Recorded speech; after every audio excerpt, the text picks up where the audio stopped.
ಇಂದು ಭಾರತವು ವಿಶ್ವದಲ್ಲಿ ವೇಗವಾಗಿ ಬೆಳೆಯುತ್ತಿರುವ ಆರ್ಥಿಕತೆಯಲ್ಲಿ ಒಂದಾಗಿದೆ ಮತ್ತು ಸಾರಿಗೆ ವಲಯವು ದೇಶದ ಆರ್ಥಿಕತೆಯನ್ನ ವೇಗಗೊಳಿಸುತ್ತಿದೆ. ಇದು ಟ್ರಕ್ಗಳು ಮತ್ತು ಅಂತಹ ದೊಡ್ಡ ವಾಣಿಜ್ಯ ವಾಹನಗಳನ್ನು ಓಡಿಸುವ ಚಾಲಕರ ಮೇಲೆ ಅವಲಂಬಿತವಾಗಿದೆ. ಎಕನಾಮಿಕ್ ಟೈಮ್ಸ್ ವರದಿಯ ಪ್ರಕಾರ ಇಂದು ದೇಶದಲ್ಲಿ ಸುಮಾರು 36 lakh truck ಸಾರಥಿಗಳಿದ್ದಾರೆ.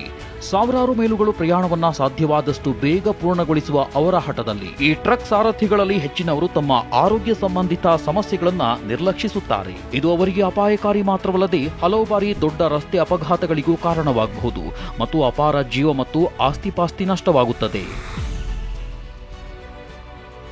2020ರಲ್ಲಿ save life foundation ನಡೆಸಿದ ಸಮೀಕ್ಷೆಯ ಪ್ರಕಾರ ದೇಶದ ಸುಮಾರು 53% ಟ್ರಕ್ ಸಾರಥಿಗಳು ಬೆನ್ನು ನೋವು, ಕೀಲು, ಸ್ನಾಯು, ಕುತ್ತಿಗೆ ನೋವು ಮತ್ತು ಹೊಟ್ಟೆ ಸಂಬಂಧಿತ ಸಮಸ್ಯೆಗಳಿಂದ ಬಳಲುತ್ತಿದ್ದಾರೆ. ಇದಲ್ಲದೆ 2023ರಲ್ಲಿ ನೋಯ್ಡಾದ ICARE ಆಸ್ಪತ್ರೆ ನಡೆಸಿದ ಸಮೀಕ್ಷೆಯ ಸಮಯದಲ್ಲಿ ಟ್ರಕ್ ಸಾರಥಿಗಳ ಕಣ್ಣುಗಳನ್ನು ಪರೀಕ್ಷಿಸಲಾಯಿತು.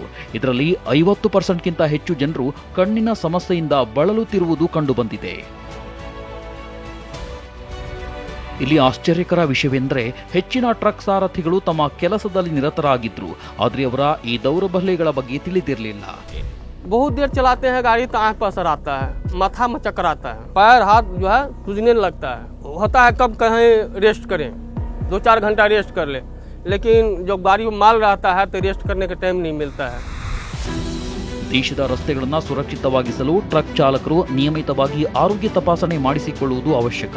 ಅವರಿಗೆ ಸಣ್ಣ ಮತ್ತು ದೊಡ್ಡ ರೋಗಗಳ ಬಗ್ಗೆ ಅರಿವು ಮೂಡಿಸಬೇಕು ಮತ್ತು ಇದು ರಸ್ತೆ ಅಪಘಾತಗಳನ್ನು ತಡೆಯಬಹುದು. ಈ ಎಲ್ಲ ಅಗತ್ಯ ಬೆಳವಣಿಗೆಗಳನ್ನು ತರಲು ಸರ್ಕಾರವು OEMಗಳು, ನೀತಿ ನಿರೂಪಕರು, ಸಾರಿಗೆದಾರರು, ಕೈಗಾರಿಕೆಗಳು ಮತ್ತು ಬಳಕೆದಾರರೊಂದಿಗೆ ಒಟ್ಟಾಗಿ ಮುಂದೆ ಬರಬೇಕಾಗುತ್ತದೆ.